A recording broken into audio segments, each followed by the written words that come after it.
How to blur a background in 30 seconds using Nano Banana. So let's get started with the tutorial.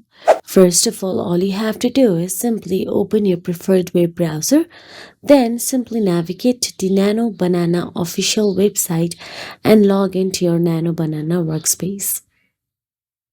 Once in there, you can see Start Editing button available, tap on it. Then simply tap on the plus icon available there and choose the image which you want to blur the background of. Then all you have to do is type down in the description box that you want the blur image and simply tap on the generate now option available there.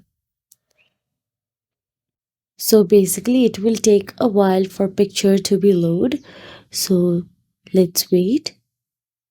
And you can see the picture has been generated. You can tap on the download now button available there and download it to your device. Here you can clearly see the blurred background in the left hand side of the photo from Nano. So that is it. If you found this video helpful, please like, share and subscribe, and thank you so much for watching.